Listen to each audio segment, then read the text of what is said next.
നമസ്കാരം. നിത്യജ്യോതിഷത്തിലേക്ക് എല്ലാ മാന്യ പ്രേക്ഷകർക്കും സ്വാഗതം.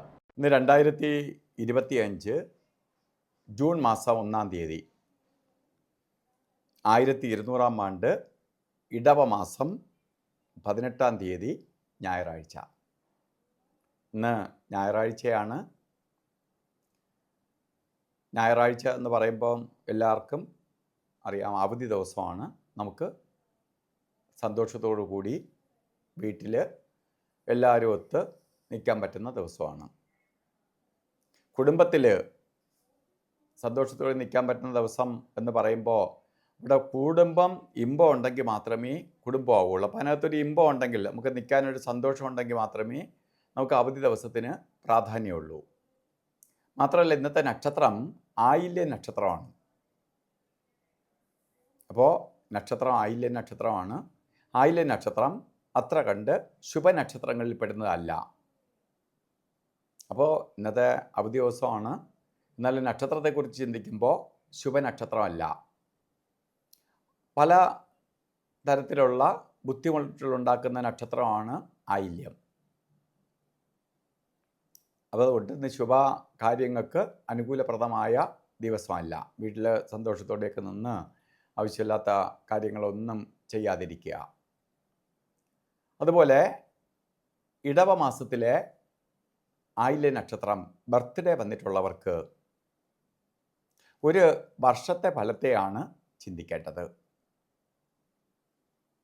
ശരിക്കും സൂര്യൻ്റെ ദിവസം വന്നിക്കുക. സൂര്യൻ പ്രകാശത്തെ തരും. പ്രപഞ്ചനാഥനാണ് സൂര്യൻ. നമ്മളെ ഏറ്റവും ഉയർച്ചയിലേക്ക് നയിക്കുന്നവനാണ് സൂര്യൻ. ഉന്നതിയെ തരുന്ന ഗ്രഹമാണ് സൂര്യൻ. അപ്പോൾ സൂര്യഭഗവാന്റെ ദിവസമാണ് ഇന്ന്. അപ്പോൾ എത്രത്തോളം നമുക്ക് ഇന്നത്തെ ബർത്ത്ഡേ വന്നിട്ടുള്ളവർക്ക് ഒരു വർഷത്തെ ഫലത്തെ ചിന്തിക്കുമ്പോൾ അവർക്ക് പ്രശസ്തിയും ഉയർച്ചയും ഉന്നതിയും പ്രദാനം ചെയ്തു തരും എന്നുള്ളതിന് സംശയം വേണ്ട. പക്ഷെ നമ്മൾ ഓരോ കാര്യങ്ങളും വളരെ ശ്രദ്ധയോടുകൂടി ഓരോ കാര്യങ്ങൾ വളരെ സൂക്ഷിച്ച് ചെയ്യേണ്ട കാലഘട്ടം. കാരണം സൂര്യനാണ്, ചൂടാണ്.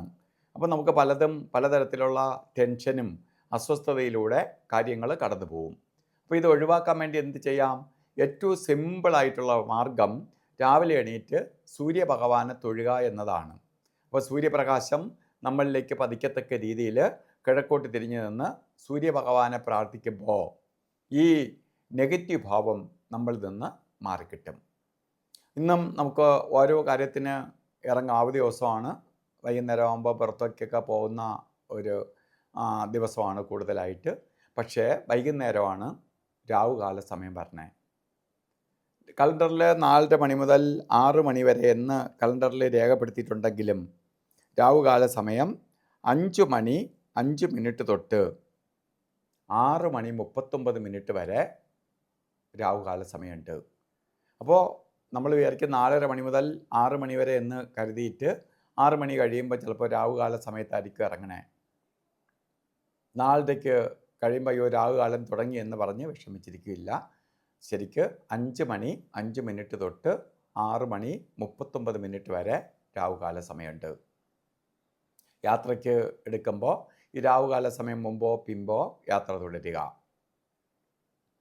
അതുപോലെ തന്നെ നമുക്ക് അഭിജിത്ത് മുഹൂർത്തം ഉണ്ട്. എല്ലാ ദിവസവും അഭിജിത്ത് മുഹൂർത്തം ഉണ്ട്. ഇന്നും നമുക്ക് അഭിജിത്ത് മുഹൂർത്തം പറഞ്ഞത് 11 മണി 56 തൊട്ട് 12 മണി 46 വരെ അഭിജിത്ത് മുഹൂർത്തമുണ്ട്.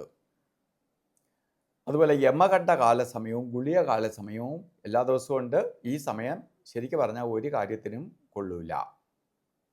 അതിൽ ഗുളിക കാലസമയം വരുന്നത് 3 മണി 31 തൊട്ട് 5 മണി 5 വരെയും യമകണ്ഠ കാല സമയം വരുന്നത് 12 മണി 22 തൊട്ട് 1 മണി 57 വരെയും.